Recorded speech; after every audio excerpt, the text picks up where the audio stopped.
Doc Martens and thought, this is the height of fashion? 30 years ago, that was true, with the style quickly becoming a staple in fashion history and popular culture. Hello, my name is Brooke, and today I'm discussing grunge music.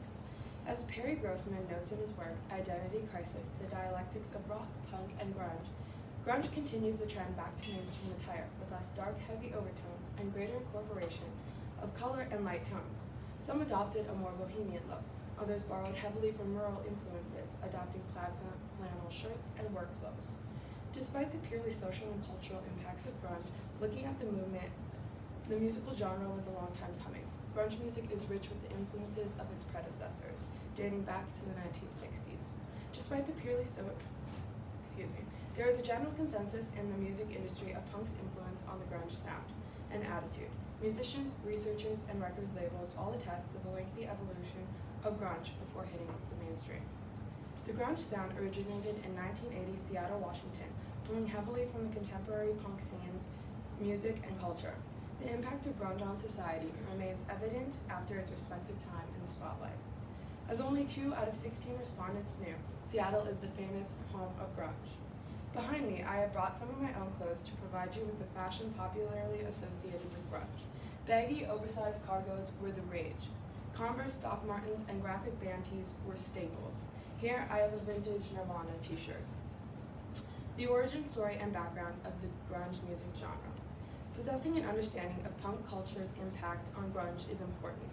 In his article, American Punk, The Relations Between Punk Rock, Hardcore, and American Culture, Jerfried Ambrosch alludes that punk is the foundation of the grunge sound.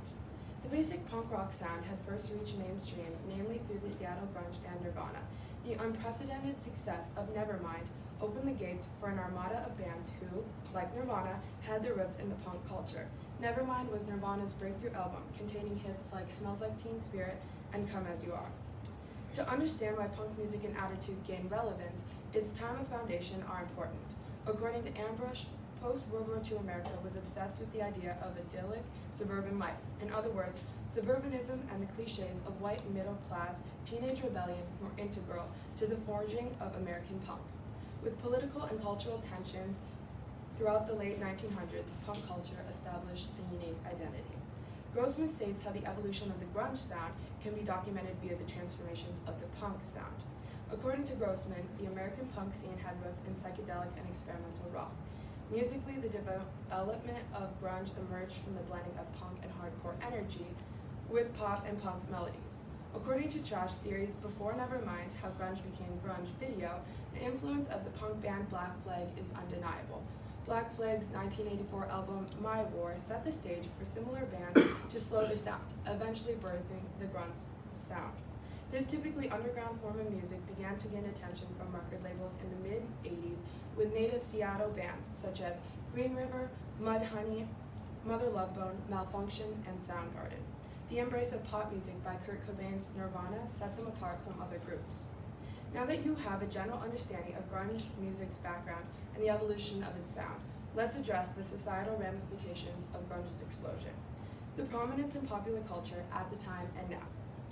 When Seattle bands began garnering mainstream attention, the grungy, slackerish feel of their music resonated with young people. As Mark Mazzullo, author of The Man Whom the World Sold, Kurt Cobain Rock's Progressive Aesthetic and the Challenges of Authenticity, grunge's popularity spoke for a generation. Mazzullo points out, Generation X, described as generally lacking in ambition, indecisive, having a short attention span, and preoccupied with blaming their parents' generation. The connotations of this consumer base for this genre have historically been characterized as negative. As most of the survey answers stated, grunge is seen as a movement and musical genre full of angry, loud sounds. Ambrosch supports this notion, saying, grunge was written by and for young people who regarded themselves as misfits and failures. Their songs were anthems for slackers. Grunge became the voice of an entire generation due to its ability to effectively relate to the emotions of young people, leading the genre a helping hand in breaking into the mainstream. Scott Wilson, author of the book Negativity, analyzes popular media's reaction to grunge at the time. The New York Times called grunge what happens when children of divorce get their hands on guitars. Clearly, the reaction by popular media was less than complimentary, with the dark attitude of grunge music and artists receiving harsh feedback. In speaking of Nirvana's independent impact and role in the grunge movement, Mazzullo details frontman Kurt Cobain's stardom. Cobain was dead, and the Nirvana phenomenon instantly gained the status of myth. Arguably the single most important episode in the history of American music, the uncanny rise of Nevermind, the transformation of Cobain into a John Lennon-like generational idol, offers an occasion to discuss American popular music culture from a variety of vantage points. Cobain's singular role in grunge and pop culture history demonstrate the social consequences of the movement. The solitary impact of Nevermind is detailed by Ambush. Nevermind opened the gates for punk-sounding music. They also made the Nevermind attitude and the grungy look popular among young people. The success of Nirvana cannot be overstated when discussing the impacts of grunge on popular culture. Now that we understand grunge's cultural impact, let's examine the role inside the music industry warranted by grunge's success. The relevance to the music industry and alternative music becoming a popular genre. In Vincent Novora and Stephen Henry's article, A Guide to Essential American Indie Rock, 1980 to 2005, the authors discuss the willingness of record labels to sign untraditional bands post-grunge. As the music industry's hysteria surrounding Nirvana's Nevermind subsided, indie rock artists and listeners began taking more chances on new subgenres.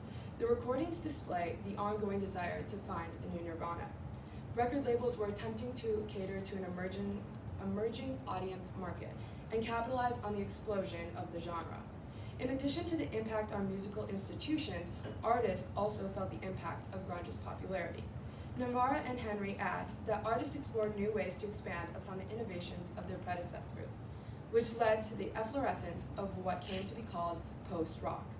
Quoted from Novara and Henry, in recent years, songs of indie rock subgenres feature in films, advertisements, and television programs, bringing greater attention than one would previously have thought possible to this once obscure corner of the pop music marketplace.